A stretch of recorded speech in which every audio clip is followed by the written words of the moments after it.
Give it up for Josh Johnson!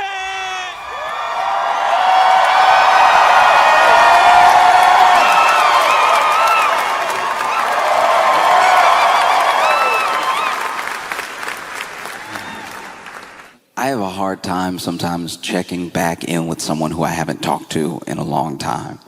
There are some people you can pick up where you left off perfectly. Like perfectly. Like even when you call them, you're like, as I was saying.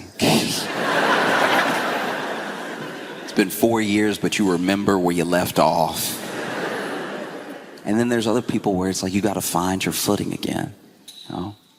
And it's really difficult, at least in the way that we've structured things right now, for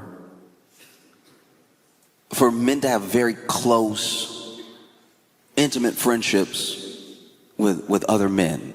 And it's tough because people talk about this epidemic of male loneliness. I'd like to get to the bottom of why men are lonely, because there are men everywhere.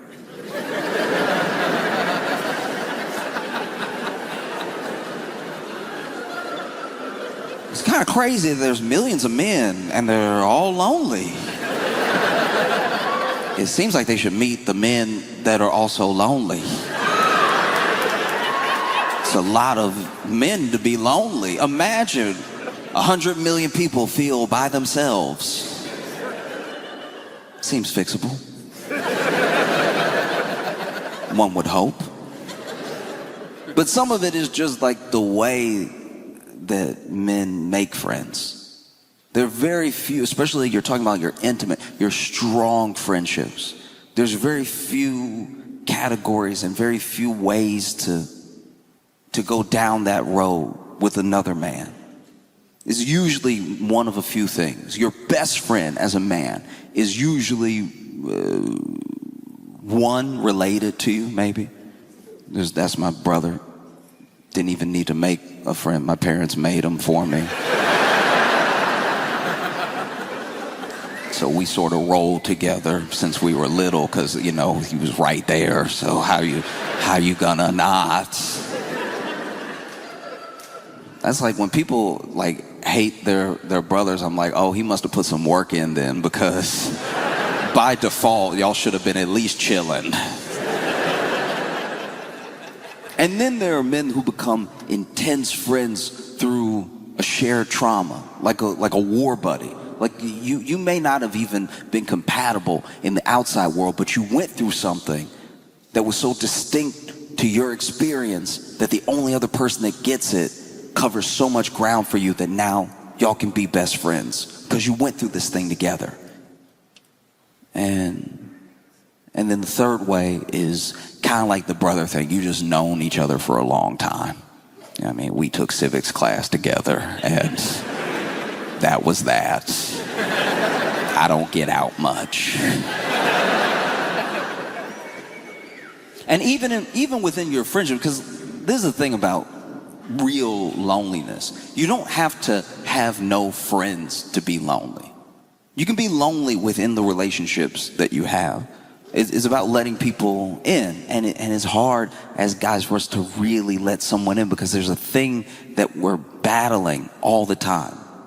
Some of it's social, some of it's like learned, it's conditioned, and then some of it is not knowing how to express the stuff that's inside. So you're in a really tense place as a guy sometimes, and any little thing can knock you off of a good track you have with a friend.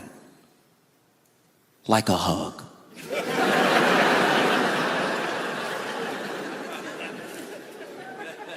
It's a dangerous thing. Hugging as a man. Going in too quick. Looking a little thirsty.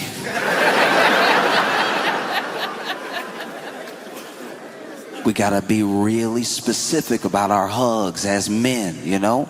It's on the top of mind, even if you don't think it is. It's surface level, but it's top of mind. You get a weird hug from a friend, it could change your whole relationship. You know? And most of it is like learned over time. As a baseline, you're good to go, right? Especially if you go in for that one palm first, boom, right here, bring it in, very manly. You know, bow, bow, you know, you bang shoulders together. Whoever shoulder breaks first loses. That's my boy, bow, bow, right? You want to make it extra painful, you go in with the other hand. Bow, bow, bow. I remember one time I went in, you know, hugged my buddy, hands out, bow. Good loud clap too, real manly stuff. People that we didn't know heard that pop from across the room. Pow! Went in for the hug, boom. Messed up both our shoulders.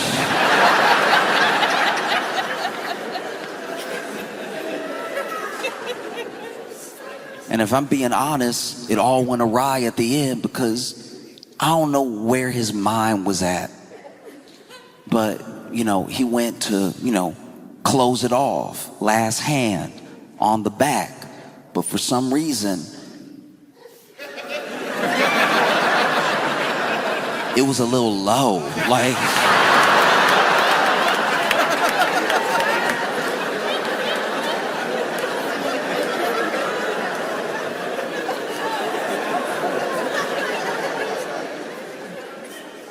Just so you understand what I went through. We were going in for the hug, bow. I bring it in, bow. He comes around.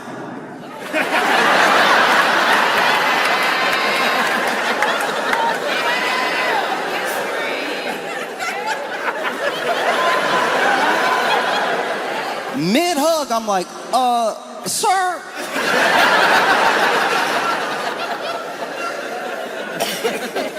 He immediately like, yeah, my bad, dog.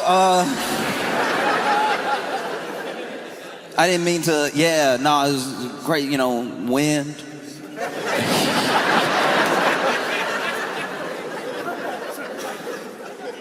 And depend on who you are and who it happens with could knock the whole friendship out of whack forever. That's how delicate it is. Oh. And it's tough sometimes, tough to make friends as a man.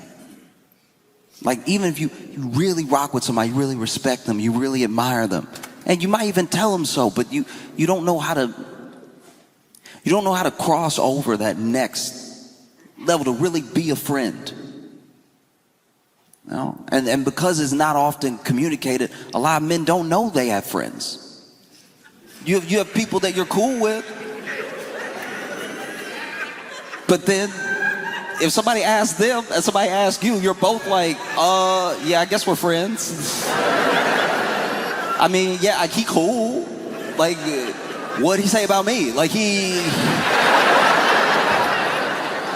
no, like, he cool. Like, I mean, like, I like Buddy. Like, he cool and everything. And I'm sure he think I'm cool. But, like, I think we're friends. But it's also cool if we not. Like, if we're not friends at all. Like, I don't care. We could be enemies for all I care. Like, let's get it.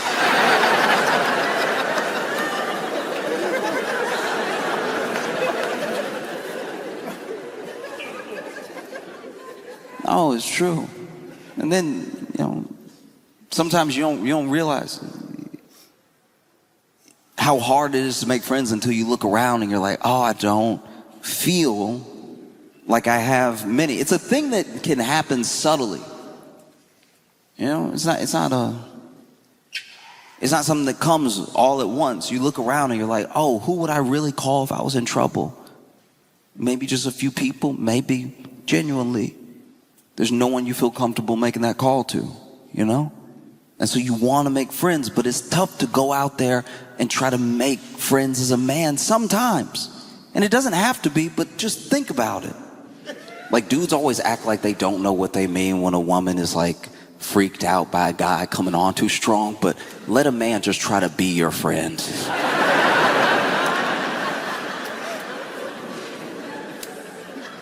As a man, walk up to another man and be like, I I like your jeans. See how it goes. I'm sure it'll be fantastic. You know what I mean? But that's my thing. That's my thing, is that we're in a place now where, for the most part, it doesn't have to be this hard. We have online friendships. We have friendships that we can make in person. There's no reason for people to feel lonely. And women try to help. They do. You ever had your girlfriend try to make you some friends? It's one of the most demoralizing. It's one thing when you little. When you're like a little kid and you're weird. Like I was weird and I was a little kid and my mom was like, let me get him some help. Let me find some other weirdos. They can be weird together. It becomes very different when you're like 30. And someone who has made the choice to love you slowly starts trying to set you up with just any other man so you have someone to talk to besides her. Which is just like so fundamentally what it is. Like it's just sadly a woman who's like, I can't hear everything. Some of this gotta be for the locker room, please. Men are out here so lonely. We got women trying to set us up for locker room talk just so it won't be talked to them for like an hour. And getting set up on like a boyfriend play date is one of the saddest experiences because as men, you both know why you there. You both sitting here now knowing why you here. And both y'all acting too good for each other. Like, both y'all sit here like, yeah, you know, the game was crazy last week. I got friends, just so you know. Like, I don't even know why she doing this. Like, yeah, I got people to talk to. And then buddy over here is like, yeah, you know, sports. Yes, the team is doing well, but not as well as we would like. We hope that they will do better, but they have won some games. We hope they win more. Sports. I also got friends. Like, I don't know why my girl, like, I don't know why our girl, that's just them being obsessed with us when we not around for her to tell you about me and me about you. You know, there's no need, you know, like we could just watch the game, you know, together without it being something, being weird or anything. You know? Do you want to watch the game though? Because,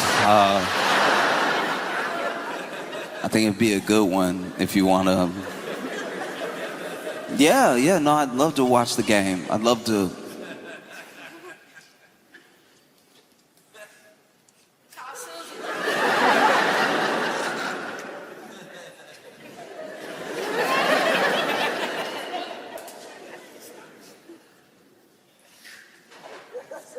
This is nice, dog. This is nice.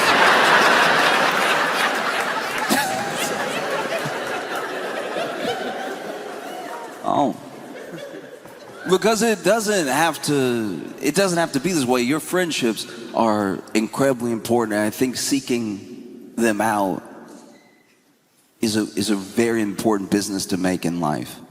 Seeking out good friendships, seeking out people that make you a better person. It will make you richer than anything you could have ever imagined because friends take care of you. There are times where you don't know what's going to happen to you, and there are people who you didn't need to call, you didn't need to ask, they just show up because they care about you. Those things are incredibly important, and a lot of men feel like they're missing in their lives, and is once again wild because there are a lot of men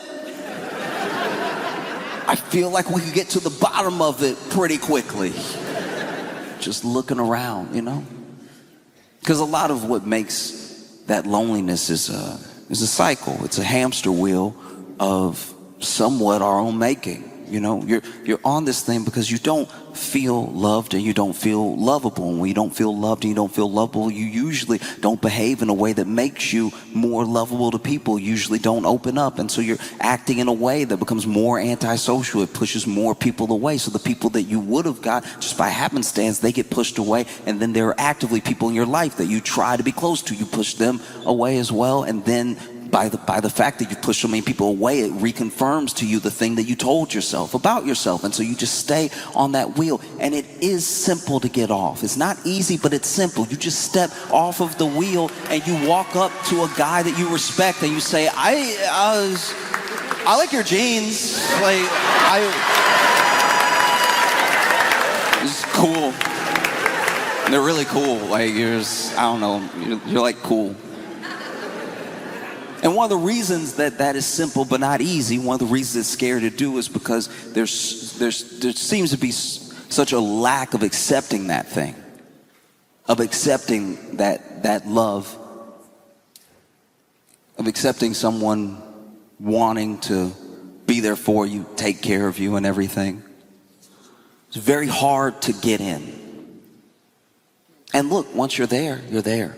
Once you're there, you know, I know a lot of loyal men, and you'll have a friend for life. But there's some walls, you know. Like one thing that I've seen is a rabbit hole that I've fallen down that I enjoy very much is this trend of men calling to wish their friends good night.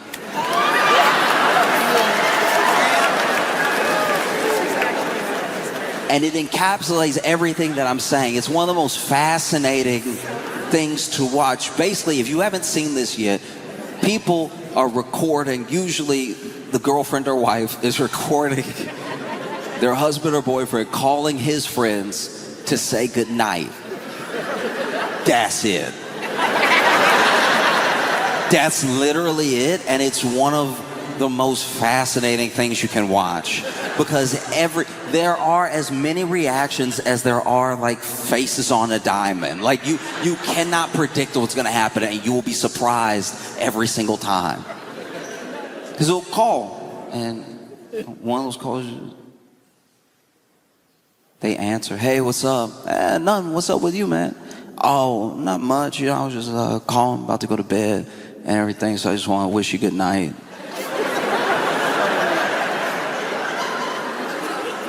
The first one I watched, I just want to call and wish you a good night, you know, just have a good night. And the guy was like,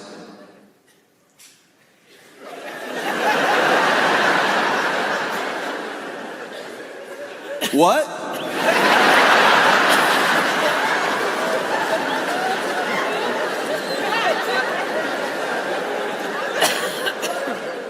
No, I was just saying, call and wish you good night. Like, you know, hope you have a good night too. Sleep tight, drink sweet dreams and everything. What?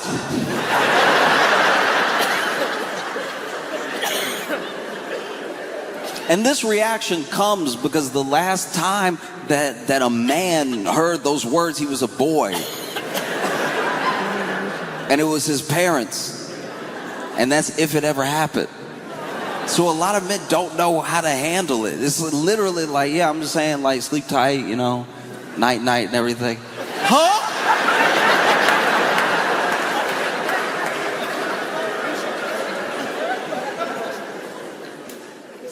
Not even kidding. In the call, what are you doing?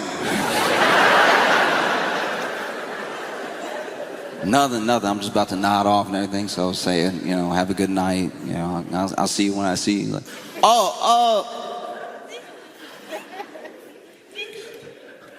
I gotta go.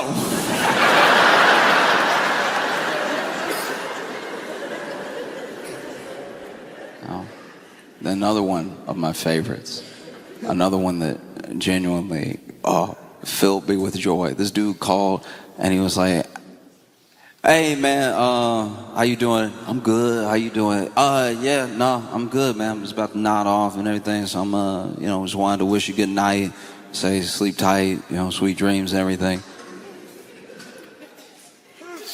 Dude on the phone went, what? Night. What you mean good night? You would not believe how many men said, what do you mean good night? What do you mean good night? He's like, oh yeah, no, I'm just about to go to bed, sweet dreams and everything. And he's like, yo, you good? Are you good? Dog, for real, are you good? And for the rest of the phone call, he could not convince his friend he wasn't kidnapped.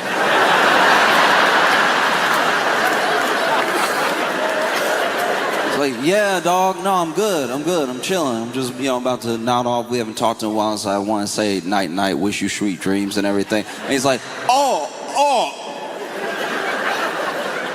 they got you?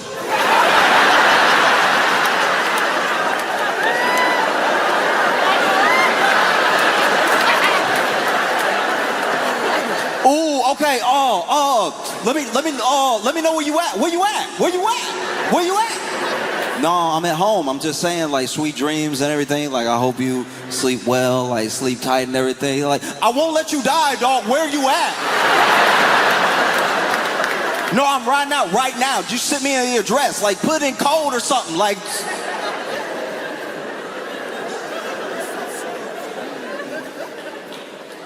no, totally different call.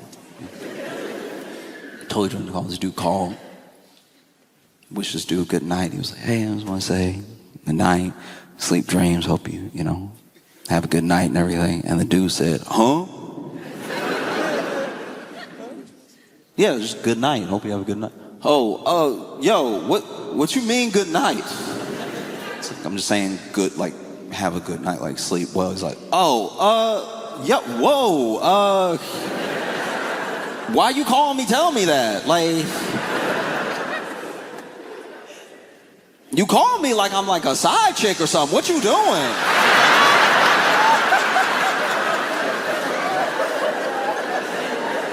I was like, no, dog, I just wanted to wish you, a good night. Hope you sleep well, sleep tight and everything. Hey, I really feel like you're being disrespectful right now.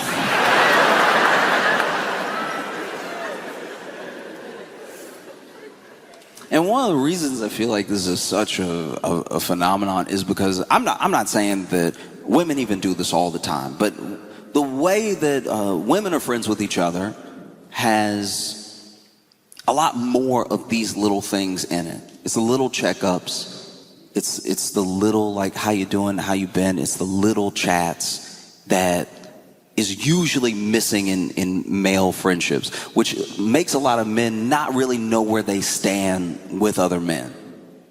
Like, you'll be friends with somebody. You'll be considered a friend by somebody, but you won't be sure. You'll be like, no, I like him, and we hang out once in a while, but like, he's like my other friend's brother. So if you ask him, I guess he'd say we're friends, but it's also cool if he doesn't. Like, I don't care. I ain't care. I'm not pressed about that. Like, maybe we friends, maybe we not. I don't know. It's cool either way. If you want to be enemies, we could do that too.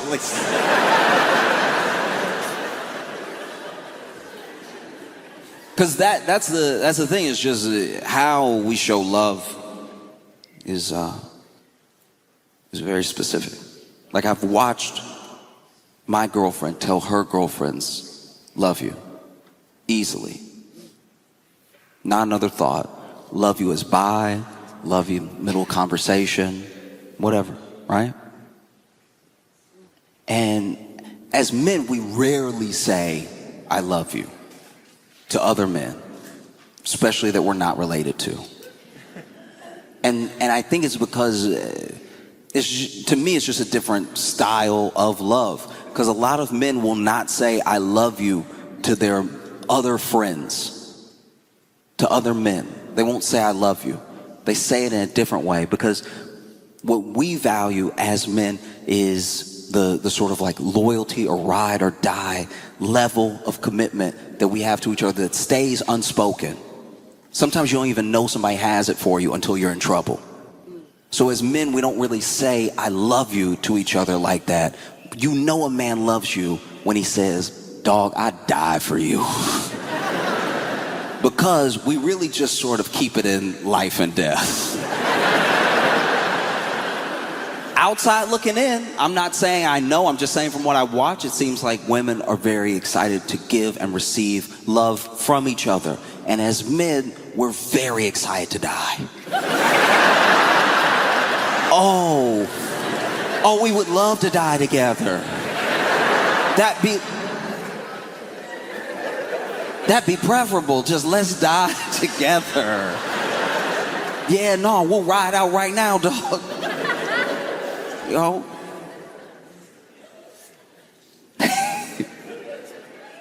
And that's what I saw in that phone call when that dude called his friend. That dude loved him, convinced he was kidnapped. I was like, where you at? Let me know right now. Because so much of it is like about being hard, I suppose. Like as a man, you want to be not just respect, you want to be admired, you want to be hard, and it seems like being hard is the way to get those two things. It was this dude called his buddy, said sweet dreams. He's like, what you mean sweet dreams? What you mean sweet dreams? No, I'm just saying sweet dreams. No, what you mean sweet dreams? I don't have sweet dreams. All right, it's nightmares every day around here. Nobody worried about some sweet dream. What you dreaming about? Shoot, I dream about work.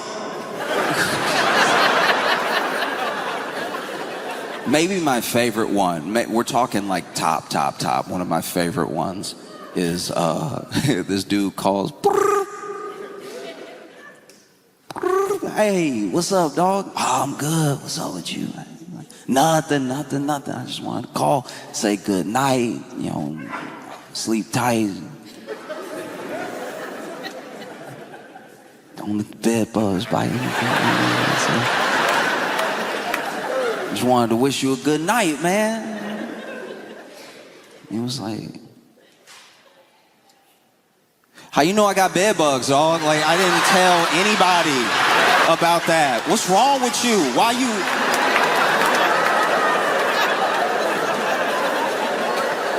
Don't be telling people my business, for real.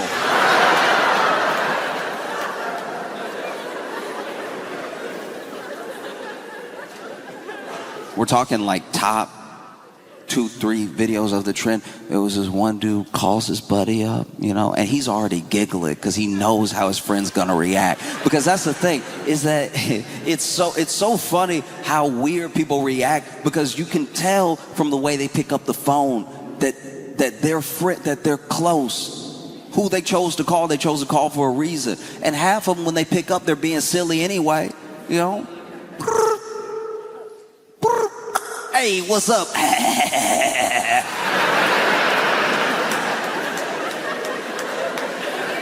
If that's how you answer, you can't freak out when someone says good night.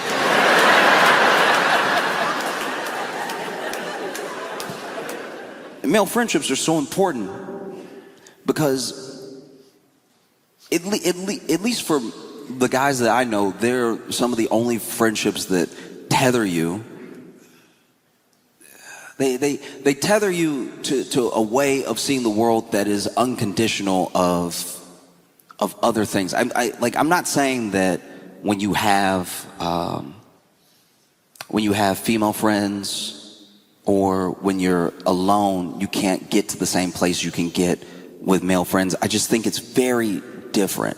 It's very different. Like if you went to one of your female friends after a breakup and you're telling her what happened, maybe she'll see your perspective, but she probably wasn't going to do the same thing as you were going to do. Whereas if you go to a guy after a breakup and you tell him what happened, one of two things is either going to happen. He's either going to see completely your perspective. Maybe he'll pump you up. Maybe he'll tell you you were wrong. But he's going to see it exactly the way that you see it. Or he's going to be like, dang, I was about to do that same thing. That's good to know. Like, I was about to ruin my whole life. Oh, thank God you did it before me. Okay. Oh, that's good to know. All right. No. Because I want that for the men that I see suffering from loneliness. I want them to have friends. Friends would fix the loneliness, and it would heal a big part of this thing that we see en masse from men. When you see a bunch of like angry men, some people are like, all these angry dudes just need a girlfriend. All these like incels just need to get laid. It's like, no, they need friends. like friends.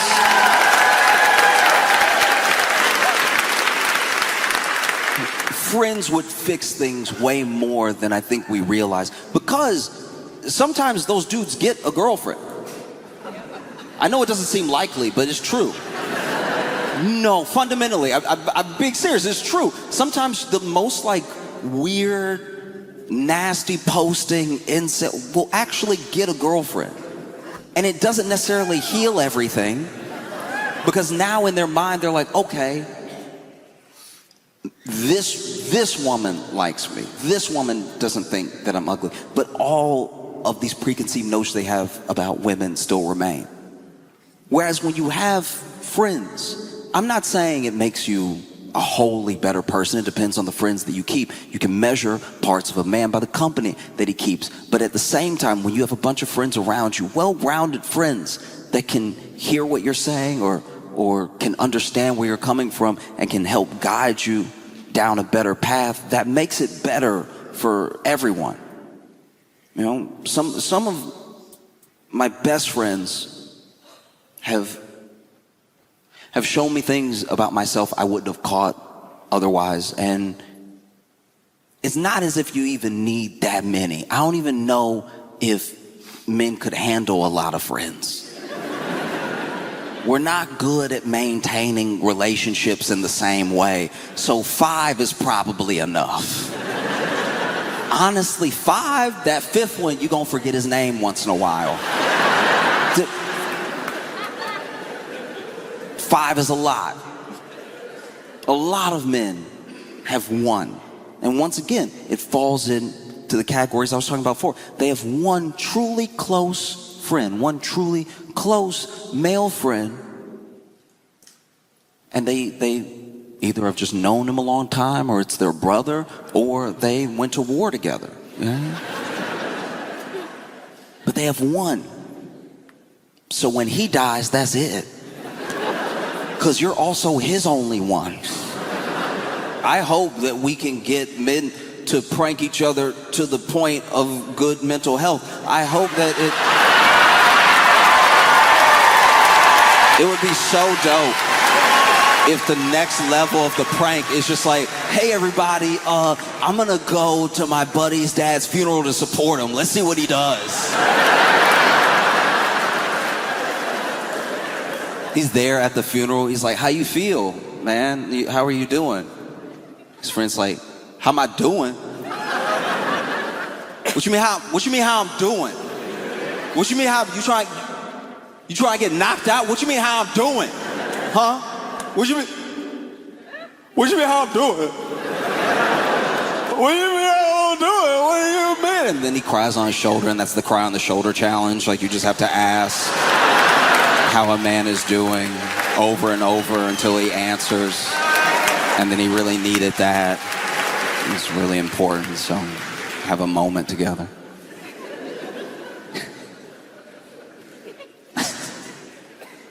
Just see dudes like, next trend, just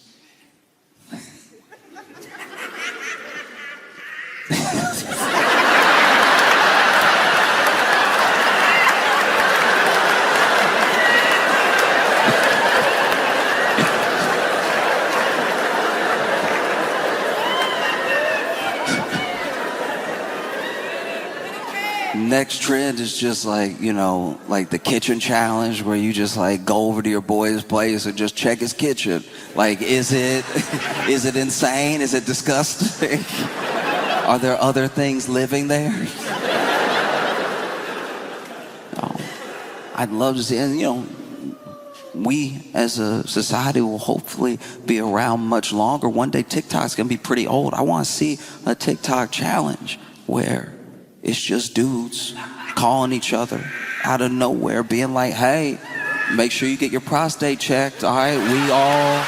We all 50 and up right now, like, no, look, I'm gonna call him, tell him to check his prostate, see how he react, right? It's like, all right, yeah, because you know we both 55, so it's like that time, you know, you gotta keep up with your health and everything. He freaking out, like, why you worried about my prostate, dog?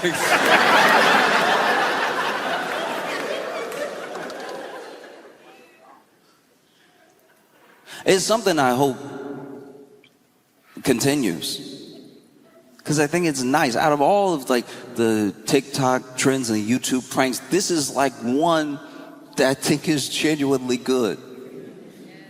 Because you'll see these compilations of them, and then every once in a while you'll get one. This dude called his friend. He was like, "Hey, how you doing?" "I'm good. How are you?" "I'm all right. I was just calling, you know, wish you good night and everything." And his friend was like, "What?" It's like, "Yeah, no, I was just thinking about you, so I want to say good night, sleep tight. You know what I mean? Have sweet dreams and everything." And his buddy was like, "Oh, thank you, man.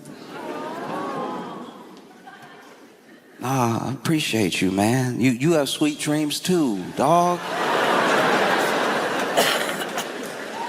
No, that's special.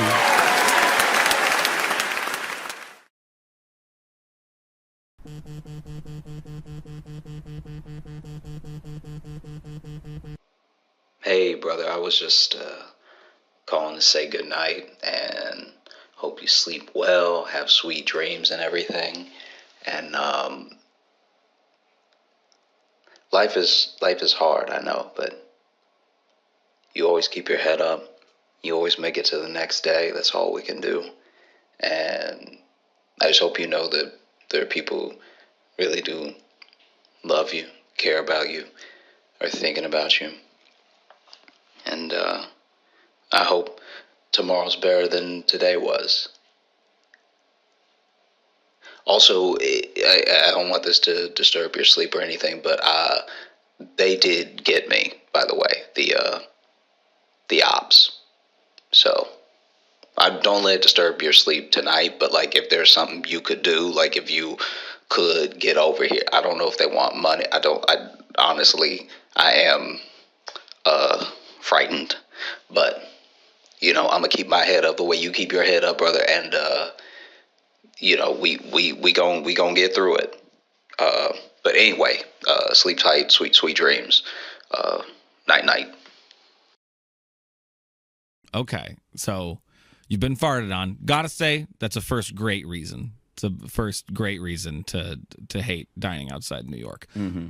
Is there any other reason? Because you keep talking about the elements. Has anything happened to you elements wise? This did not happen to me because I was inside.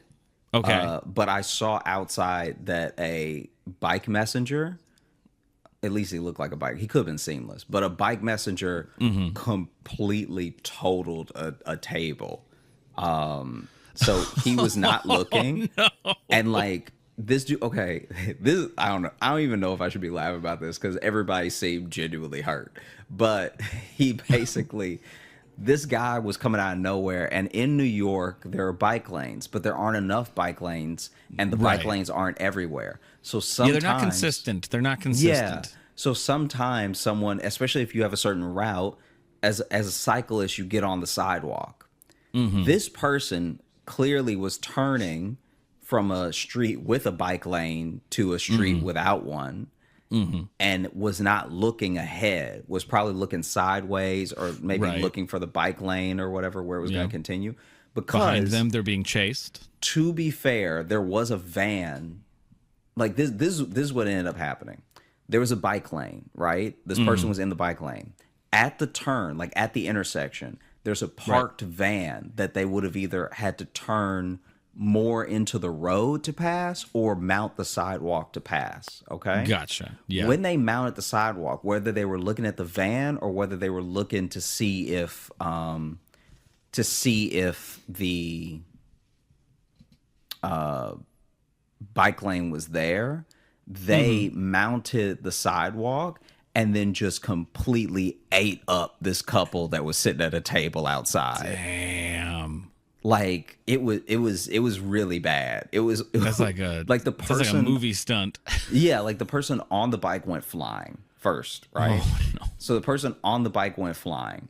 Then the person that they sort of flew over just slid more onto the table. Then the person that they flew into fell back with them. And so the person that they flew over that's like pushed into the table just falls sideways. So then all the food falls on that person.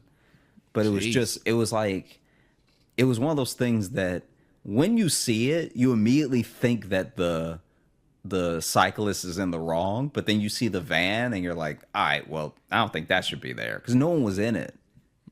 Oh, Someone just parked their van, like, you know, kind of in the intersection almost. But yeah, like, just imagine you're at a restaurant and the table explodes. Yeah, I was gonna say, like, yes, it sounds bad. It sounds like everyone got hurt, but golly, I bet that'd be great to see. Look. Oh man, that'd be so awesome to see. Sounds really bad. I hope everyone was okay. Can you imagine? Okay, this is what it looked like. Do you remember the Spider-Man movie from 2001? Maybe the one with Tobey Maguire, the first, the original Spider-Man. Okay. Yeah, the original Spider-Man.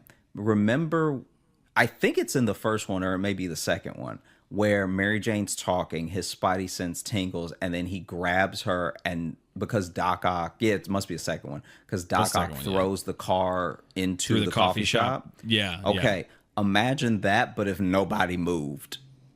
Because the cyclist came crashing into them, and there was no superhero sequence where they dodged anything. Yeah. Every plate hit them, the cutlery hit them, every knee was scraped. Like it just everyone flew too much. Everyone, because the cyclist flew so much that I was like, let's make sure he's moving. You know what I mean? Was this a scene for something? Was this a stunt chase that happened here?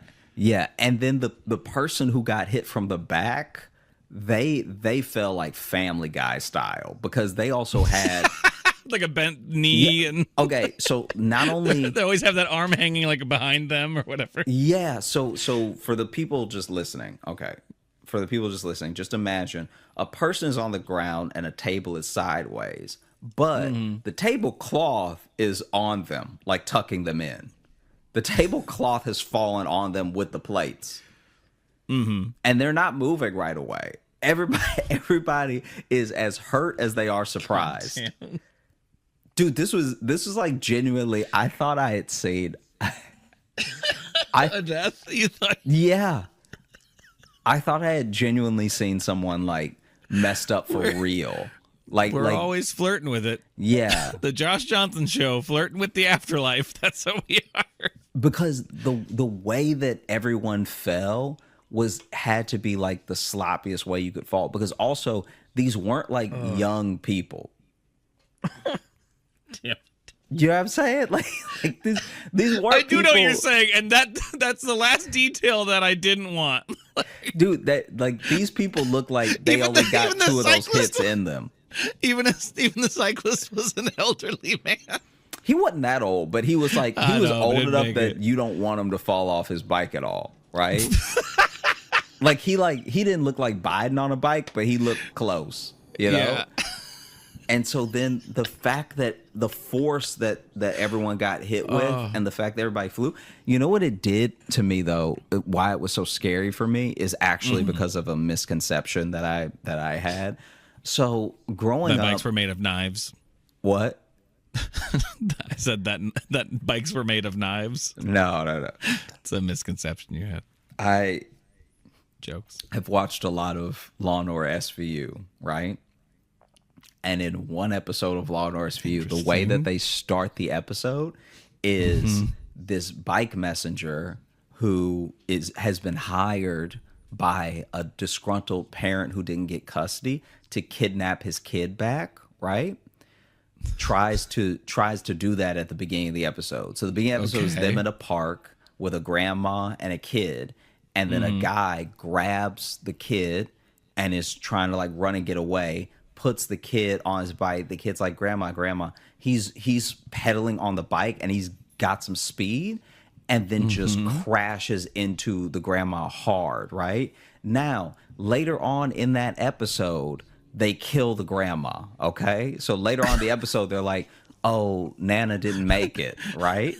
So then I was like, man, can a person be on a bike fast enough to kill you, you know? And so when I saw that, even though I know that they'd have to be going Usain Bolt kicking levels fast to kill you, I still had a flashback of when I was younger and that bike messenger hit that old woman and she died in the episode. So when I saw the like table explode, because also like food is hitting the window. Right. So like there's little like dips that have hit the window and you're not sure what's sauce and what's blood, you know? Because you're like, did these people just explode? Because I can't see everyone. I just love that you had like, you had a flashback to a TV show. Yeah, because dude, I thought these people could die. I thought that you have PTSD about SUV, huh? Don't get mad. But you said the vehicle. Oh, I did say the vehicle. Yeah, We'll go again. PTSD from SVU. I think it's because SUV sounded better rhyme. It does rhyme, yeah. I think that's why my brain did it. That's why I almost didn't say anything. Yeah. PTSDVU. Jeez. But yeah, no, they like Miami. They got that was like hard to watch. And in my head I was like, man, this is why one of the other reasons why dying out. And I've actually, I don't know who I've told this story to. I think this is the first time I'm telling that story, and it's to you, because I don't think I've ever told Sally about that. You were really traumatized by that episode of Law and Order SVU. Hey, thanks so much for watching. Please like and subscribe. It really supports the channel. Hit the bell notification, because apparently it's the only way YouTube will tell you that something happened. And just tell a friend. That's the biggest thing you could do. Just tell one person in your life that you like, maybe you don't like, that this video happened to you. We release the podcast every Thursday on all the podcast apps, so you should find us there and subscribe on those and comment and leave reviews and whatever on all of them. And also, if you want bonus stuff, you can join our Patreon, patreon.com/Josh Johnson Show. We have bonus podcasts and videos and stuff there, and we'd love to see you.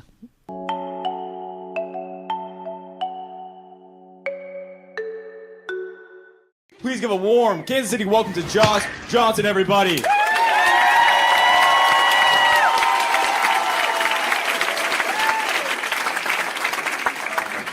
I've been reading a lot of history lately. I don't know why, but maybe it's because it's such a fraught time.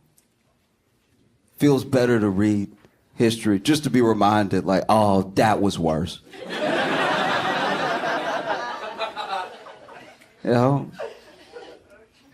And you also get a real sense of yourself from reading about the past. You see the mistakes people made, so hopefully you don't make them and everything. And I was reading a lot about Juneteenth, because Juneteenth is coming up, and admittedly, like, you know, I learned about Juneteenth pretty young, you know? And I can tell from the scattered clapter that a lot of you don't necessarily celebrate Juneteenth. I'll put you on game real quick.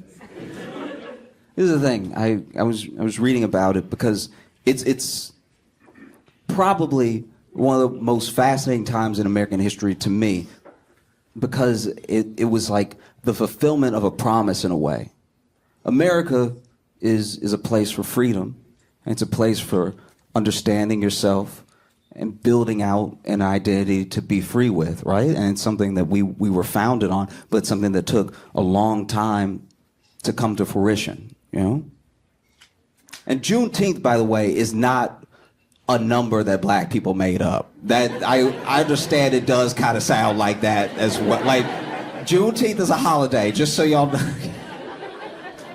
Because sometimes, as black people, we do make up numbers. If you know a black person, especially in the South, you've probably heard them say 5011. And 5011 is, I want to be clear, not 5011. It's also not 5011s. It's just our way of saying too many. You know, you'll hear somebody be like, I told you 5011 times, take out that trash. And you know that a child is about to be whooped. You know? Or somebody will be like, he got 5011 baby mamas, and you'll be like, he is a slut.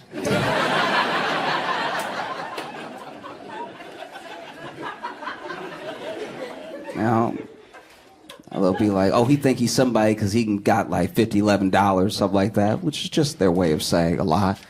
But it would be better to say the actual amount. Which reminds me, okay, this is digressing for a second, but it was very funny to me. One time, a dude from my hometown won the lottery, and he was calling everybody, telling them that he won the lottery, but he didn't win the Powerball. He just won some money, and so he was bragging, but he did. So basically, okay. Because he told me he told me he did this, but then he told me how much he made. I was like, you shouldn't have called anybody. That's not a stranger phone call flex amount of money.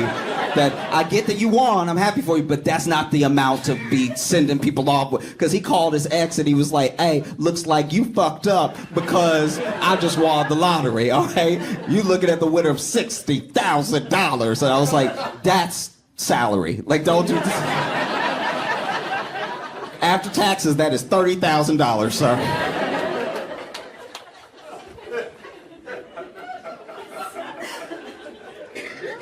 No, but, you know, Juneteenth. Juneteenth is a holiday to commemorate the slaves in Galveston, Texas, being told of their freedom and it being made official, right? And the weird thing is there's a lot of misconceptions about when slavery actually ended. Because a lot of people think it ended in 1863 with Lincoln signing the Emancipation Proclamation. But the thing with that is that the southern states had already seceded.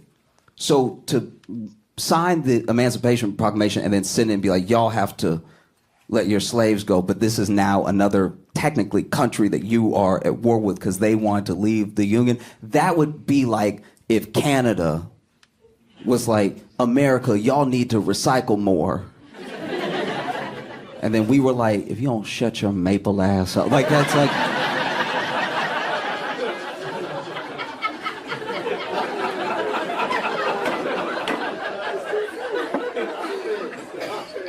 Because the South was at war with the North, this was to, you know, hurt the southern states that had slavery. And one of the states was actually left off of the Emancipation Proclamation because they had already taken control of it, you know? And it said nothing about any sort of slavery that was happening on the northern side. Like, the northern side isn't known for slavery, but there were people in the North who had slaves, right? And so then, 1864... I believe it was the Senate that passed it, and then the House passed it in 1865. And then they told everybody later. Really dragged their heels with that one. And this is the thing, is that if you really want to be technical with it, slavery wasn't actually abolished until the very end of 1865, like December 6th or something like that. It's just that Juneteenth, it's easy to barbecue in the summer. So we just take that one, you know. But it is a fascinating time in America because it was America fulfilling a promise that it made to itself since its inception, and so many people fought it. that's what's so crazy. Like, America was about to be everything that it was supposed to be, and then there were people that were, standing in the way. And the thing that is, like, the fight for freedom in America, for every person, right? Because every person, no matter who you are, your ancestors had to fight for some form of freedom to be here. Everyone from every ethnicity, everyone from every background, has had some sort of fight to get where they are now. Even the people who can trace their lineage back to the Mayflower, America still had to have a fight to be America. We started out as traitors to Britain, according to them. We were like, nah, we're going to do our own thing. We're not sending you anything else. We pay taxes to you. Y'all don't even come over here. We like coffee better anyway.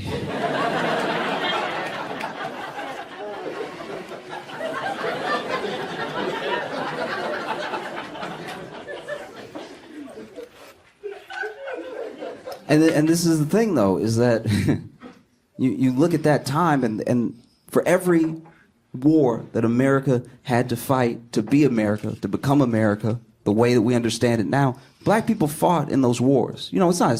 It's not talked about as often, but there were black people that fought in the American Revolution. There were black people that were fighting right alongside other white people in other regiments. Not every regiment was even fully segregated. And, part of it was the desperation. We're fighting for our existence as a country, and then we win. And then the founding fathers, everybody's like, yeah, we're free. And black people were like, yeah, we're free. And then they were like, what do you mean we? No? Isn't that crazy? Isn't that an insane feeling? You fight for the place to become the place, and you don't get to be part of the place yet. And then, all the way up to the Civil War, for us to have a truly, deeply imperfect union, there was this battle that took place, and there were black people that fought on both sides of the Civil War, which is confusing. I mean? Because the white soldiers, you can kind of see where they stand and why they stand there. But any black soldier fighting in the Confederacy, you are kind of like, what? What? And I don't think anyone would have been more confused than a black Union soldier, because then if they meet in the battlefield, he's like, turn around.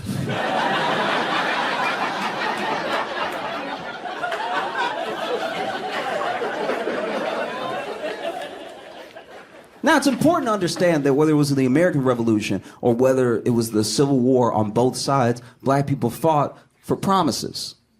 The same way that America made a promise to itself, it also made promises to every people of every nation that would come here, right? It's why people come from Ireland, from Italy, from all these places that immigrated, that came to Ellis Island. They came for that promise, and that was a promise that was also made to the black people that were already here. You'll be part of America, right?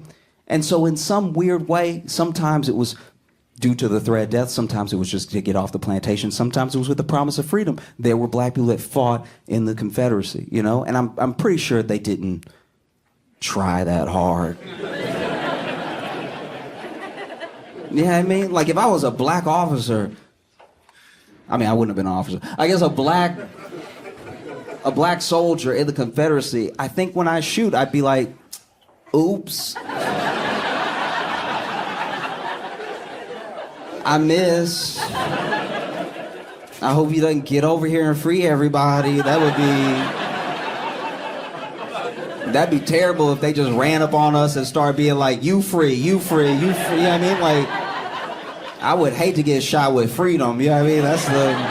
I've heard it's terrible, But yeah.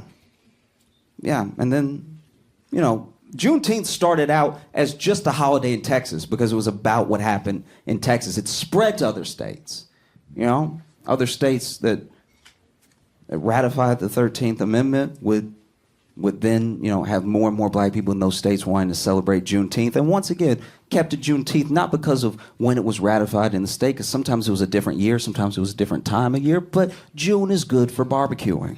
Right? But it was probably one of the most awkward times in America, because all of a sudden this thing had happened. There were people who made their whole way of life out of the terrible treatment of other people they didn't see as people. And don't be weird. I'm not saying that these were your slaves or something. Don't tighten up on me, okay? Everyone I'm talking about is dead, all right? Don't be weird. But this is my thing. I guess this is what I come back to. It's that time, how that happened, right? I just imagine what would it be like in a household that had slaves, and now they're arguing. They're arguing in the kitchen or something. The couple that own the plantation. She's just like, Bo, what do we do? It's illegal now. We can't. It's illegal. We can't do this anymore, Bo. It's illegal. He's like, what do you want me to do, Barbara Jean? What do you want me to do? You want me to go out there and be like, oops? What do you want me to do? What's the plan here, okay? All right, because we are outnumbered. Gonna have to handle this delicately, And you had to handle it delicately because for the entire time that you owned people, how'd you treat them? How'd you treat these people? Because they are people. How'd you treat these people who can see you now, who can speak to you? What'd you do? Did you commit some of the most heinous crimes of all time? Because at best, you never said please or thank you.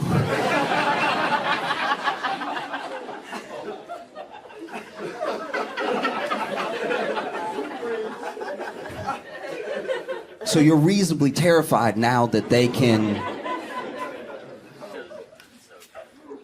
so they're just arguing in the kitchen, I imagine, just like, what do you want me to do? What's this? And then somebody who worked in the house overheard the argument and was like, we're free?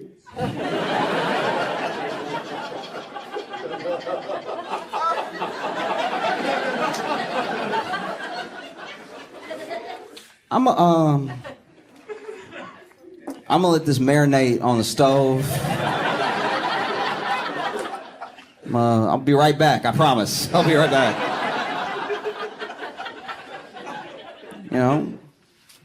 Because what would that have been like?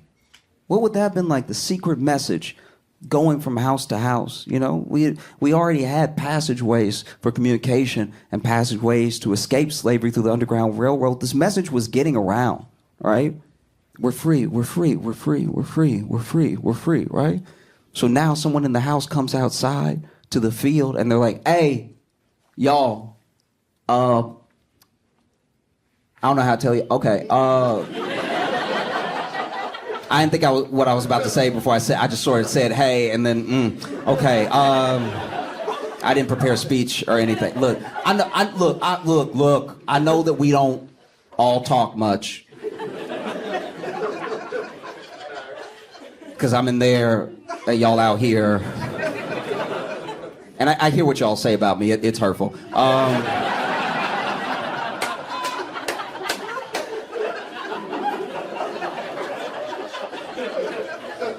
It like y'all yell it, so I, you know what I mean? Like but we're free. We're free to go. And then everybody was probably like, free to go where? You know what I mean? Because this is the thing about the 13th Amendment that is mind blowing. It abolished slavery except in the case of the prison, right? And the practices that you could constitute as slavery continued way after slavery. There was sharecropping. There were all of these different little systems to keep slavery intact. It's why we have unpaid internships, you know?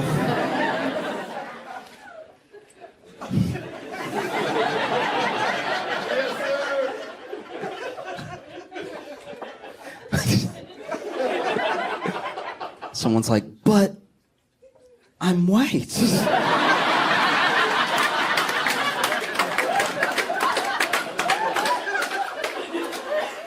Yes, even you. No. Just imagine that. Imagine someone tell you, hey, we're free. Because what would freedom feel like? You wouldn't know. You know? And free to go where? Free to go kill them? I'm just joking. That would be fair.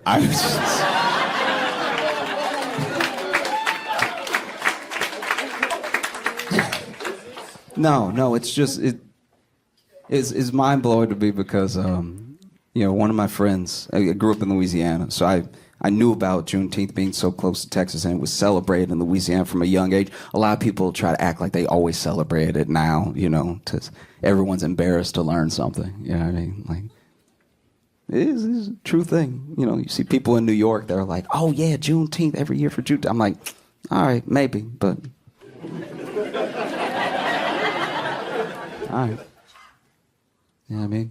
But I had a friend down south. He's white, and he took like an ancestry lineage thing, and he did the 23andMe. And a lot of my white friends did the 23andMe and just so you know, just as white people, so you know, your black friends, we don't care. We don't. We don't care at all. Oh, you're more Swedish than Finnish. We don't. Never crosses our mind. We never, you know what I mean? Just so you know. And I truly, a lot of the people that take the test, I don't think they care either. If I'm being honest with you, we're just talking as friends right now. I don't think they care. I think they even take the test just to see if they can say it.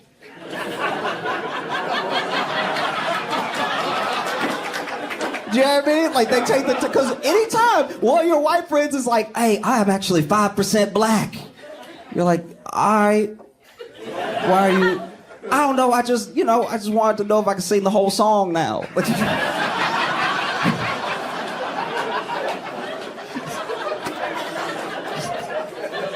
I'm just a Kendrick fan, and I wanted to, see if I could.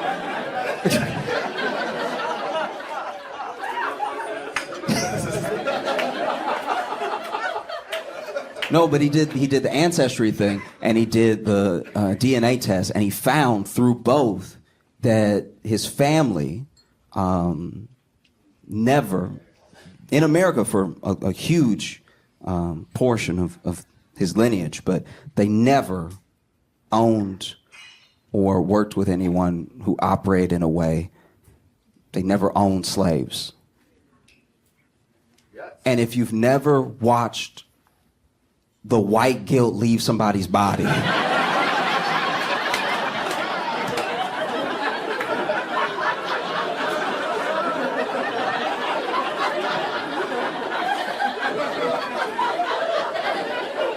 This man was floating.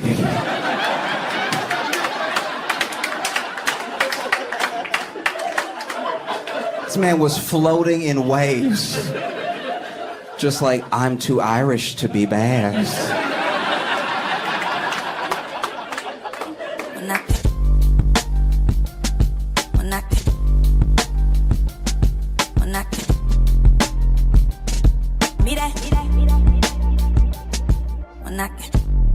Hey friends, I have some great news for you. So this week, I'm going to be hosting The Daily Show for the very first time. I'm hosting tonight, tomorrow, and Thursday. And this show has meant a lot to me for a long time. I started there as a writer in 2017, and I've loved it ever since. I've loved the people, I've loved the process, and for the first time, I get to sit behind the desk. And if you've ever wondered what the show would look like through my lens, well, this is your chance to watch it. And I just want to say thank you, because this is in no small part because of you, because of this community, because of everything that we're doing on this channel is a lot of what led to this opportunity. And so I appreciate you very, very much. And if you are inclined, if you're in the area, go ahead and watch Comedy Central live or on the Paramount Plus app. There will also be YouTube videos of clips of it dropping as well. But thank you so much. I hope you enjoy seeing me host. I have some amazing guests, and I'm excited to bring the show to you in the best way that I can. And I hope you enjoy the video this week. Bye. Please make it loud for John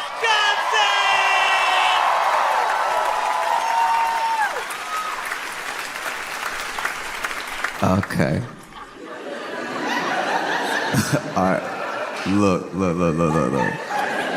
Look. Okay. So we are in week 2 of they're like kind of being files but no files, but like there's kind of like we don't know, but he doesn't know, but he knows, but he doesn't remember, but he wasn't there, but even if he was there, it's not what you think. But like it's a lot going on, right?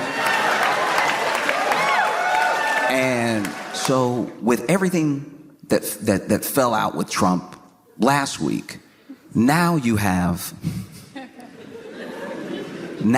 people being like, release the Epstein files, release the Epstein files, release the Epstein files, right? And in prison is Ghislaine Maxwell. Now, in case you're not familiar with Ghislaine Maxwell, like one of the central people to this case, she trafficked for Jeffrey Epstein, right? And she is still alive somehow, and in prison, okay? Yeah, so she's still alive in prison, right? And she actually got 20 years for her part in this trafficking. And so now with Trump calling Epstein a hoax, there's been a lot of, how do I put this? There's been a lot of unintelligible takes on if he's saying the entire thing is a hoax or just his involvement is a hoax, or no one can really tell. There's not a lot of like centered messaging on what is supposed to be the narrative here. And because of that, now you got Ghislaine and her lawyers from prison being like, oh, well, if it's a hoax,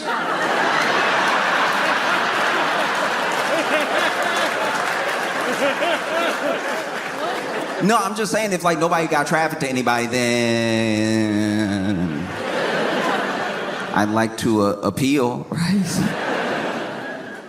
And then there's people that are like, the client list, we need the client list, we need the little black book, we need the client list, why won't they release things? And then you even had Democrats saying in the House, like, we want to release the files, and they put it to a vote, and Republicans voted to block that release. And they voted to block that release, they said, because, oh, it was part of another bill and it would have passed a bunch of stuff we don't want to pass. So then a bipartisan group went out and they were like, now we should vote on this, and it's Epstein stuff only, right? So everyone's like, release the files, right?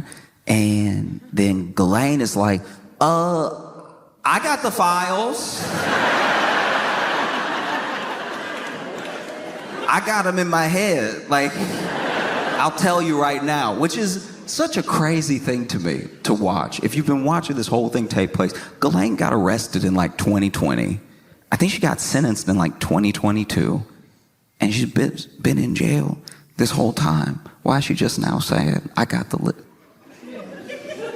It feels like when your boy who like really thought he was gangster finally goes to jail and gets like the first roach in his sandwich, and he's like, I'll tell anything you need me to know, like anybody, if you have any questions, I will answer follow-up questions, just please get me out of here. I think there's rats in the cheese, please. And so you had Trump really stressing this week, stressing hard, going back and forth with people. This man's getting more comfortable cursing out loud and on text. Like, he's crazy. Just like decorum's fully out the window. Like, there wasn't much of it to begin with, but now he's just like, ah!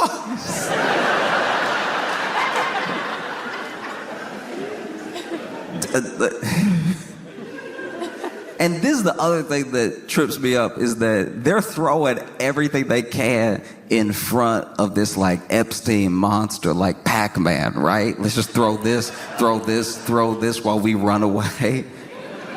And they never admit that Trump isn't doing well in any way, ever. And then they came out saying he had chronic venous, I don't really know what that third word is, I'm not gonna lie to you.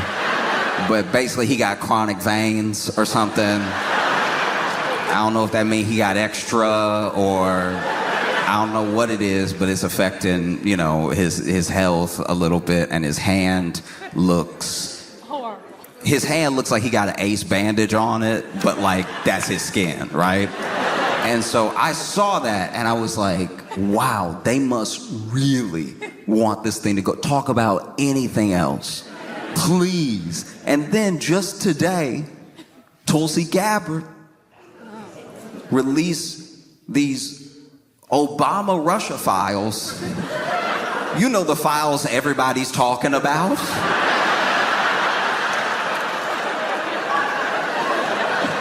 You know, the files that just last week were like, when they gonna release those Obama Russia files?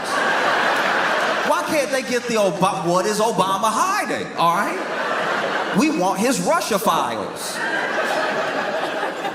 You know, we've been hungry, thirsty for some Obama Russia files. Ooh, I can't wait to. I can taste them. Let me get those Obama Russia files. That's so bad. That's so bad. It means you have nothing. You truly have nothing to throw in the way of this thing, because Obama Russia file, you won. You won in 2016, you won in 2024. I haven't read the Obama Russia files, admittedly. I haven't read them yet. But I have a spoiler alert for you. Trump came out on top.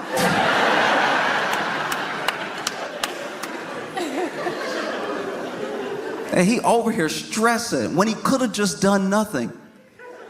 Eventually, he's in the White House, he's asked about it, and he's like, look, if Pam Bondi finds anything credible, she can release it. That's all he had to say the whole time. He could have avoided this entire thing if he had just said that, look, if the AG finds something credible, she can release it. And then people really don't have much to say, because it's like, that's what they want. He says you're gonna get it. I don't know if that's true, but like, that's all you have to do. Keep your calm, play it cool. Instead, he was like, why would you,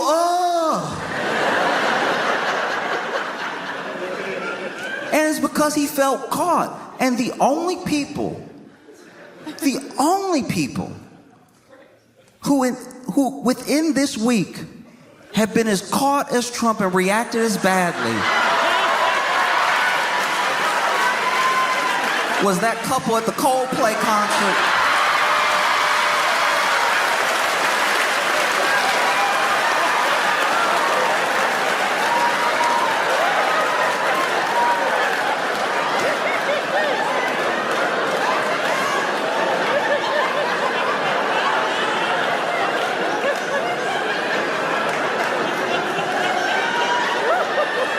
I thought I was shocked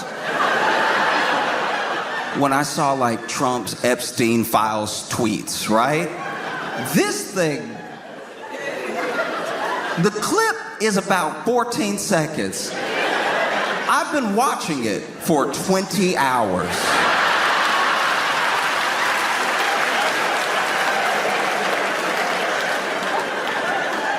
Okay, all right.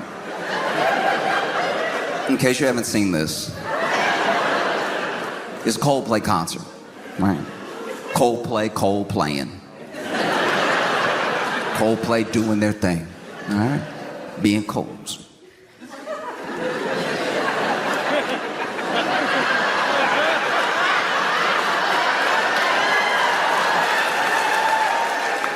Coldplaying particularly hard that night.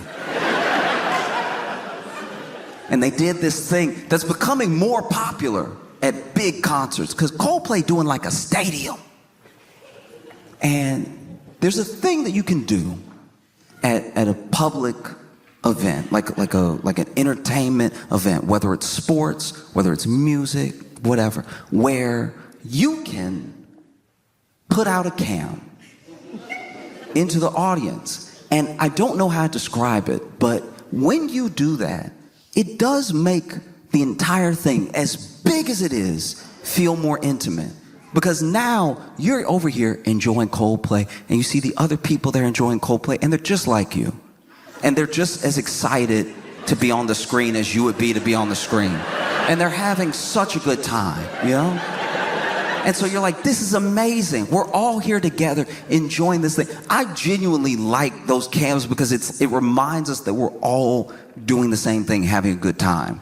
You know? And if we're all doing the same thing, having a good time, maybe we're more alike than we think. If we're more alike than we think, then maybe when we leave the basketball game, when we leave the show, whatever, we have less reason to argue. We have less reason to look at each other as like just completely different entities. It's like, you're just like me. You like Coldplay.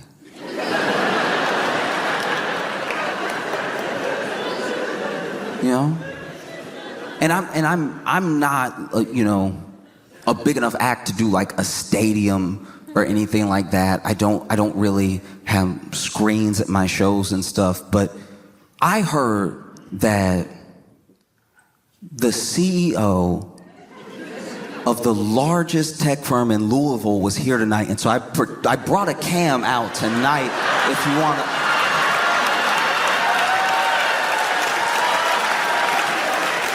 No, I'm joking. I'm joking. I can't afford that at all.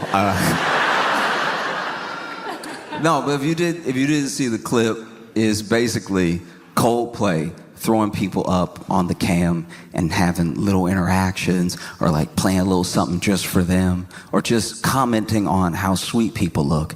And they're going, people, people, people. And then they go to this couple.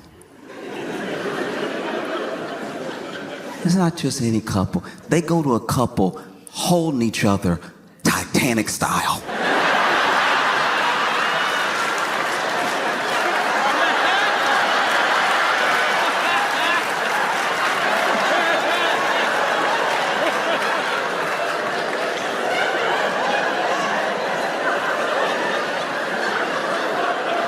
And to be fair to her, she didn't have the arms out like Rose. She was holding his arms.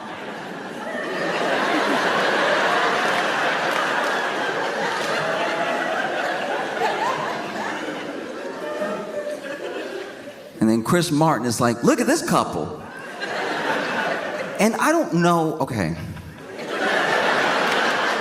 This is where I wish I knew more about like technology and the brain and stuff like that. Because the same way that there is latency on the internet, and there's a delay on a call where sometimes you can hear yourself in someone else's side of the phone call, and you can hear how you spoke, but there's a delay. It's like a second later you hear your own voice, what you just said as you're speaking. So it takes a second. And I don't know, because I've never been in a situation where I've been on a big camera like that, the amount of time it takes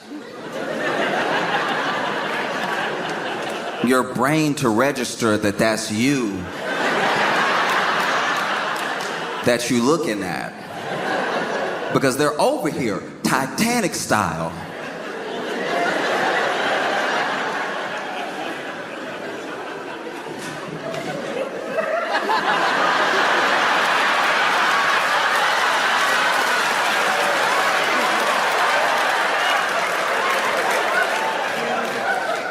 If you've ever seen the film Titanic, and if you're a 90s baby, you know that when Titanic came out initially, home release, it was on VHS.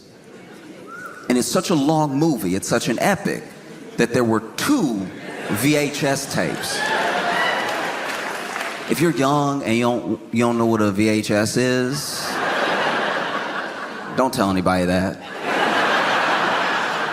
Keep that to yourself and Google it, all right? It makes people feel bad when we have to explain that we used to have to basically bring a projector home inside a hard casing and then put it in a VCR. If you don't know what a VCR is, that's some other letters you don't need to worry about, okay?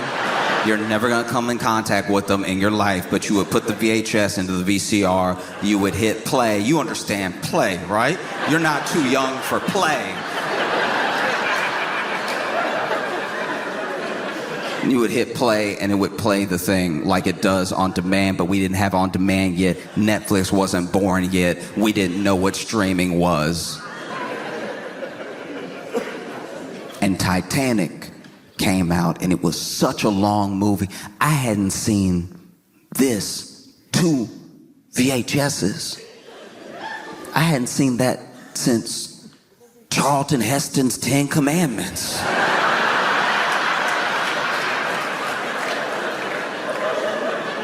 If you're too young to know what Charlton Heston's 10 Commandments are, it is also a film, but that film is almost as old as the people the film is about, all right? That movie is about Moses, who probably had a VCR, really. Like when you think about how long ago Moses was and when we used VCRs. But Titanic came home with you would add 2 VHS tapes. And you watch the first VHS tape of Titanic and it plays till about half the movie. And then it tells you to enter tape 2. Tape 2, which will be far more depressing.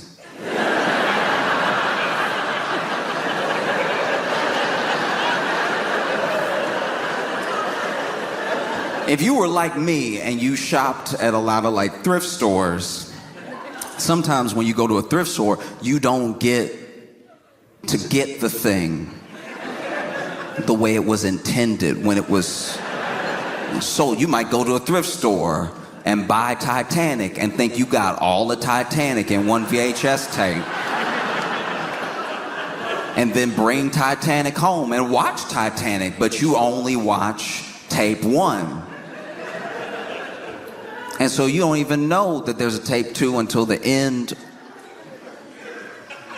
of the VHS where it says insert tape 2 and you don't have it. So you're like, all right, I'm just gonna have to settle with what I got, which was a very sweet story about 2 people who met on an epic adventure. I think I'm willing to leave it there. And it's not until years later you find out the horror that is Titanic Part 2. Part 2 where everything going awry.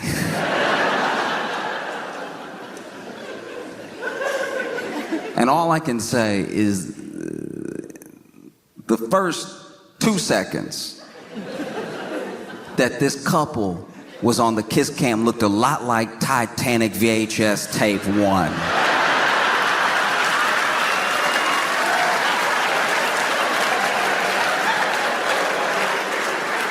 And then when they realize that they are the camera, it looks a whole like Titanic VHS tape 2.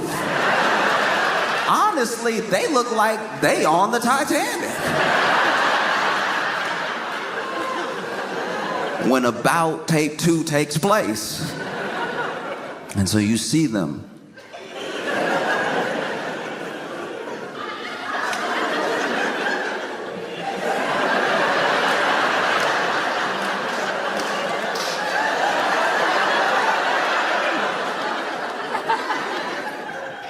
And this is where things went wrong. Because rather than just playing it cool, than just, chilling, the woman immediately covers her face and whips around.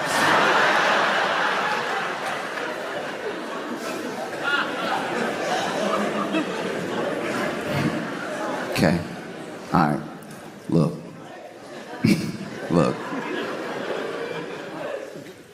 Don't judge, okay? when I was when I was a kid, there were kids in my neighborhood who went a totally different direction than I did, right? And sometimes I'd hear about them, and you especially hear about them if you stop seeing them around. And I quickly got used to the idea that if I hadn't seen somebody a long time, they probably didn't just move away. They may have been locked up. Something may have happened to them, right? And there was a kid who was nice enough a few blocks down. Sometimes I would walk to work in the morning, and it was a long walk. And I would pass his house, and sometimes he'd be out front of his house with people. I'd say hi, they'd say hi. We weren't like close or anything. And one day when I was back home from college, I went to this hookah lounge with my friends. And at the hookah lounge were the guys who I used to pass by while I was in high school, working that job, running every day to work. And I asked them where, the fourth was, the dude that was usually with them. And they were like, oh, yeah, no, he doing a little time. I was like, what happened? And they were like, well, he ran up in this store to rob it. And, he had he was pretending to have a gun and everything.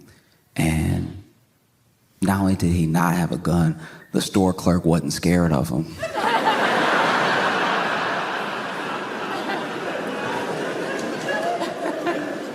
And so he's over here doing one of these.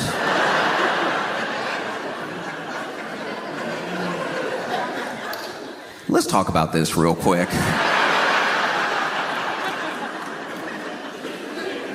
Because I've known people who have had people run up on them and they didn't see the gun, but they were sure they had a gun because of the way they moved with it, right? A little bit of weight to it. Maybe it was tucked.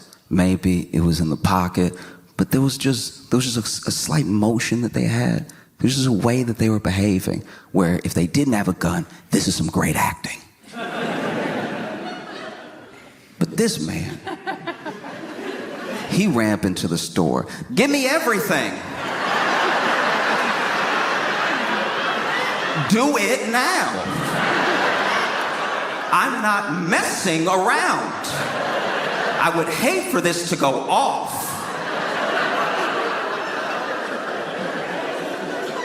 And so the store clerk kept his cool, and he was like, no.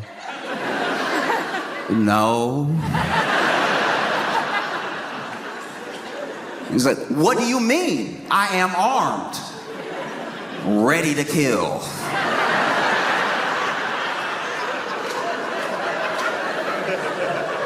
Oh, you don't think I'll do it? I'm crazy.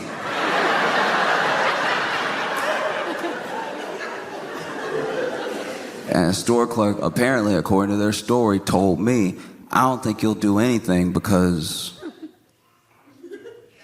And he points up, and he looked up at the corner, and he was on camera without a mask. And so apparently he went...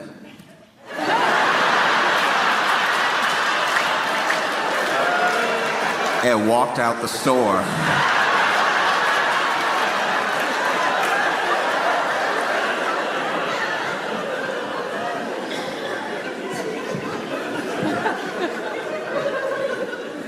I understand the immediate reaction to want to cover your face when you realize you're on camera.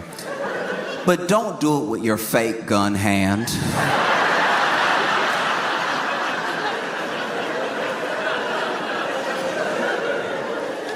But he got arrested from rolling up in there and even the attempt and everything. And so he did a little time in jail. And I'm just saying, you're on the kiss cam, and immediately something seems awry when you go, oh!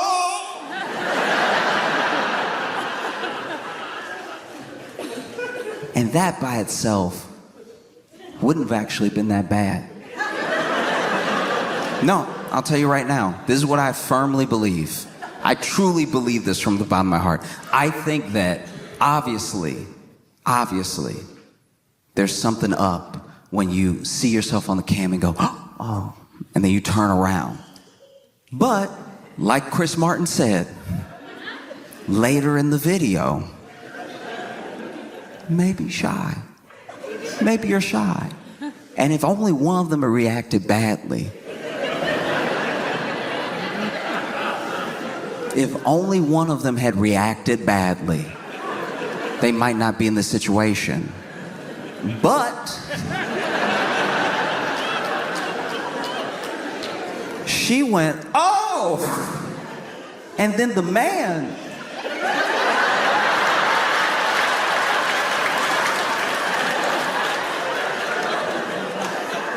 just starts to sink.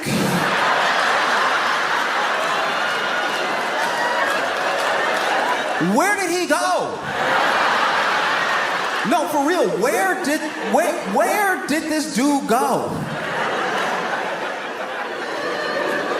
This man didn't just duck under what he thought the camera could cover.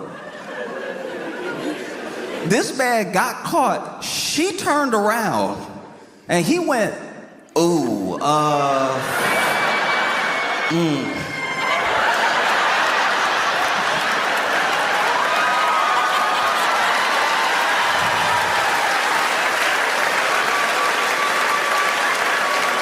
But like, where did he go? Like, truly, where was he? He never comes back. Did he open a portal? He might have been in an abyss. This was one of the crazy, because then he's gone and then she's just standing there. And in my head, I'm like, I don't know where their seats are, but it seems like he jumped. I was crying. This man went under everyone, I suppose.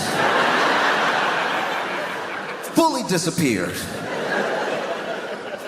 And then Chris Martin went, either that couple is really shy or they're having an affair.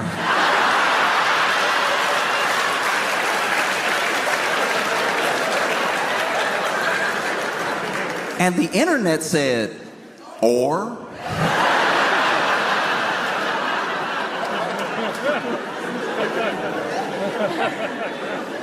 No, that's an affair, dog. Tried to be gracious just in case, but no. That was wild, and then we didn't know it yet. But there was another woman off to the side that presumably knows everything that's happening with them. And wow, people find out quick. The internet works quick. Internet was like, I got all night.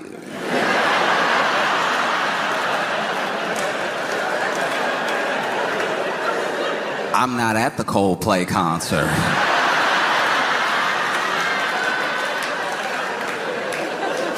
And within hours, people found this dude's name, where he worked. They found her. They found out that they weren't married to each other. This man married, and then, you know, the internet did a thing where, look. I do think it's important that people know the truth about what's happening in their lives. And I can only hope, like genuinely hope, that the people that reached out to that dude's wife did it with at least some tact. But a lot of people reached out to her, commented, this is where your husband's at. He's at the Coldplay concert.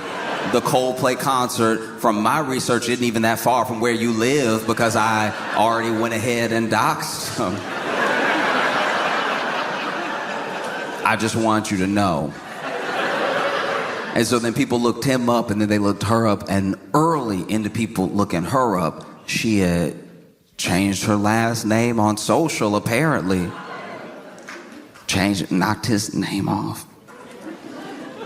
And then it looks like she deleted or made private her socials altogether, which I completely understand. And then people started looking into him. And this is the thing about treating people badly. As soon as something blows up like this, anything you ever did comes out. This dude cheating on his wife, and then other people were giving their little testimonies. Oh, I worked with him. He's actually terrible. He makes toxic work environments. He's incredibly abusive to his employees, saying all this stuff, right? And I don't know if these people actually work with him or not. It's so hard to tell what about this is real versus like people just trying to get in versus people trying to be part of it and stuff. And then I had a moment, genuinely, I had a moment where I was like, what if? Let's entertain for a second. What if this isn't real? I genuinely thought, because some of the kiss cam stunts, some of the things they do at sports games are like completely fake. They'll be like a fake proposal just to like make everybody laugh and maybe go viral, and maybe they'll sell some more like Bruins tickets. And then I even thought to myself, okay, you don't really see this happen in music, so maybe, what if this was Coldplay? What if Coldplay was like, look, this is what we gonna do, all right? We're gonna get the cam up, we're gonna show a bunch of people, we're gonna get it on one couple. They're gonna freak out, Jerry Springer style, all right? One of them gonna duck, he's never gonna come back. He disappears for life. She stands there. The lady next to her, who is supposedly her friend, laughs at their lives crumbling in front of her. It'll go viral. Everybody will be talking about the Coldplay concert. Everybody will be talking about what song we played right before it happened. Genuinely, you have to entertain a lot of things when you're trying to sift through if something's real or not. You have to be skeptical of everything. And I thought about it, and then I saw how Chris Martin moved on after that. And then I saw a wide shot, and I saw that the stadium looked sold out. So I was like, actually, it looks like Coldplay is doing fine.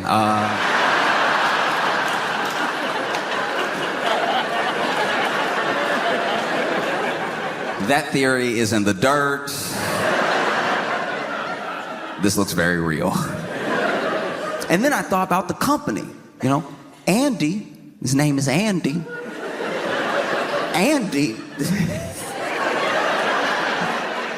Andy works at a company called Astronomer.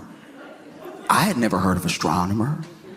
I don't think anybody was talking about Astronomer 2 days ago. So then for a second I was like, what if? Astronomer, a tech company, hire Coldplay to do a stadium show. Coldplay does the stadium show. They have all their fans there. The fans don't know that Coldplay's getting a little bit of money on the side for what's about to happen. And then they throw the camera on the CEO.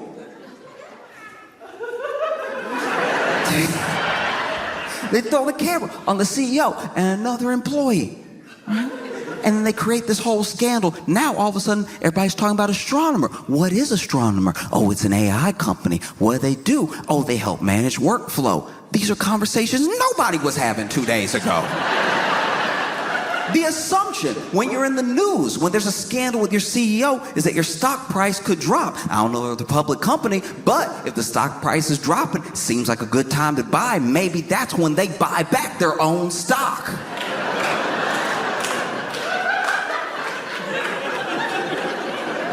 And then as soon as I was sitting in my room thinking all this, I was like, I think I've been too deep in this Epstein thing. Like, I think that maybe I have a problem. And I just it's really changing how my brain works. And then there's the fallout of this dude, not only is he caught cheating in front of thousands of people, in front of the internet, but also we find out he's a CEO. We're not gonna find much grace there. People aren't really fans of CEOs right now. And then on top of being a CEO, he's a billionaire.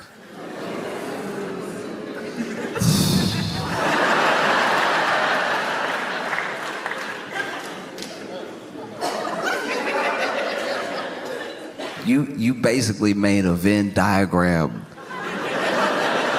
of the three people that people hate the most. And it's a circle with your name in it.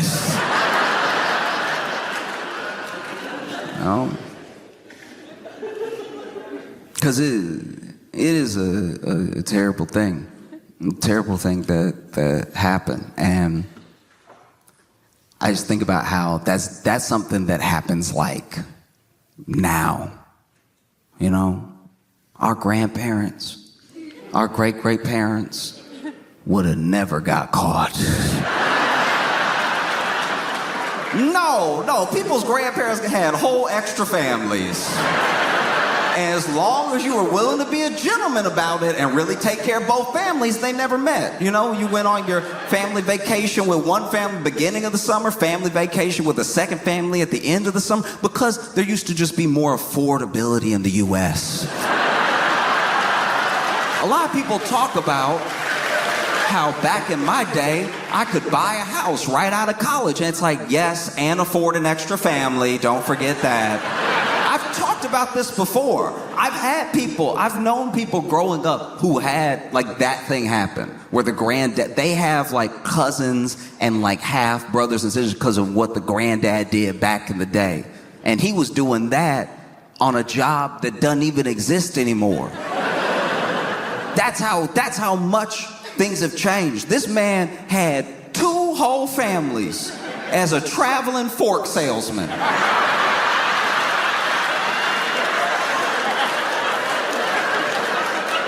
This man would just go up to people's doors and be like, look,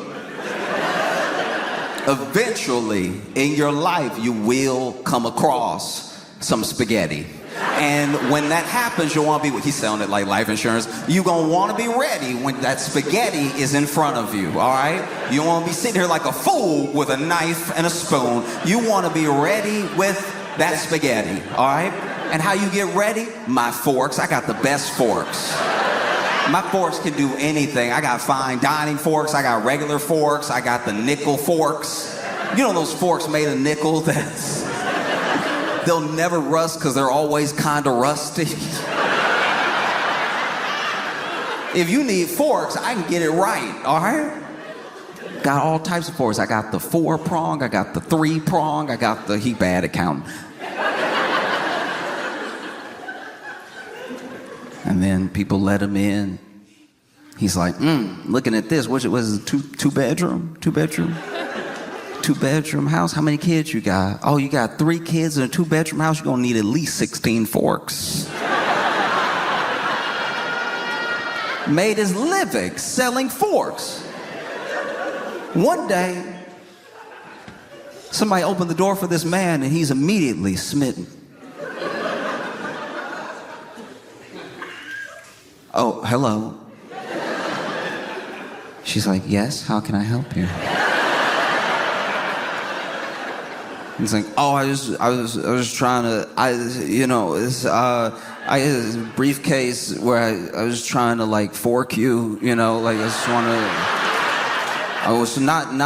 I'm trying to give you fork. I mean, I'm trying to sell you forks. I sell forks. My name is John. And then she lets him in. And they get to talking about forks. And then about other things. And he doesn't tell her he's got a wife at home. And they start an affair. An affair where maybe she knows about the wife, maybe she doesn't. But then things grow. They feel like they're in love. They're like, let's get married. He marries her. Now he's got 2 fork families to support. Now he's got to sell forks harder than ever. He's got to go to as many doors as possible because the kids need braces. All of them.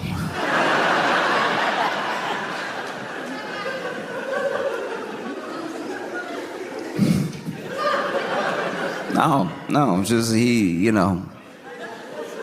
sells as many forks as he can, and then one day, one fateful day, sadly, a Sears opens.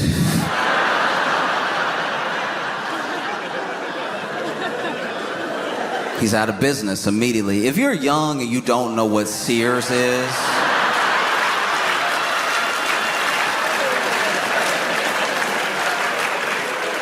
it was like a department/everything store where basically it was like Amazon, but you had to go. There was no click. You had to leave the house to go to Amazon, and then you had to go put everything in your cart yourself, and then you had to buy it yourself. It was like working at the factory at Amazon, except you just grabbed what you needed and you left.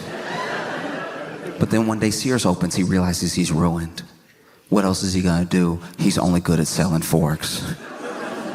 And so he has to sit his family down. Be like, look, I'll be right back. I'm going to get cigarettes.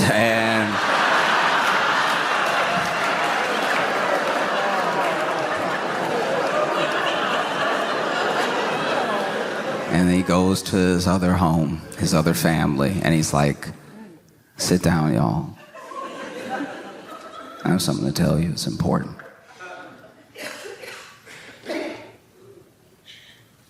I have to go get cigarettes.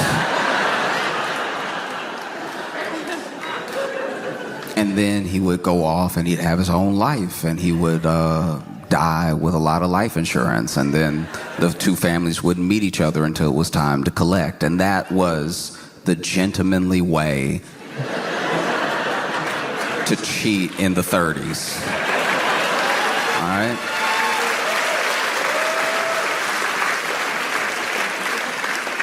Because a CEO of a company dating, openly cheating with, I didn't know this was a real title, with the CPO, which CPO, I found out today, stands for Chief People Officer, which sounds like the most made-up job I've ever heard in my entire life. That job sounds very fake. Chief People Officer sounds like what you say at Thanksgiving when you go home unemployed, knowing that your brother is a doctor and your sister's a lawyer. I'm the Chief People Officer. Oh, and I'm Master of Business. That is crazy. I know it's a real job, I know it's a real title and everything, but just, you could have named it something else. To say that you're in the C-suite, just Chief People Officer, really sounds like it was not on anyone's mind before the name came out of their mouth. It's like, we have to give her a title. What's the title? She's head of HR. No, she was already head of HR. She got promoted. What is she over again? HR and personnel and hiring. It's like, okay, Chief People Officer? I don't know.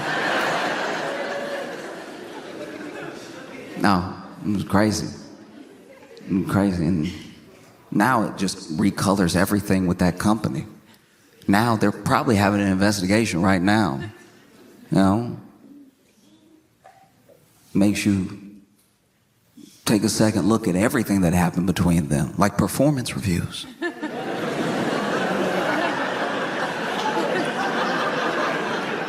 Apparently, in one of the performance reviews, the CEO said that the CPO, this is what I read, this might not be right, because everybody talking.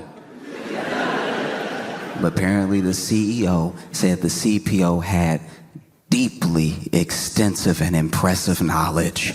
And that's nasty. I know what he's trying to say. No.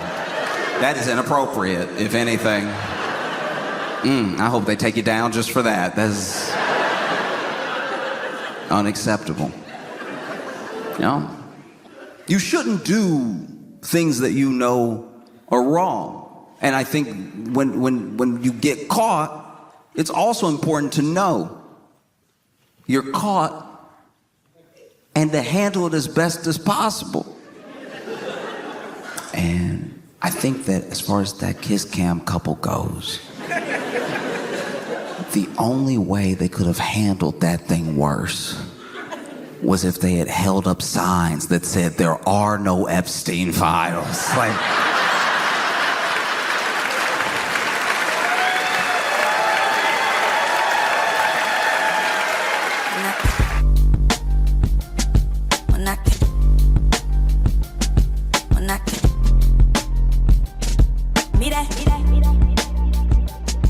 When I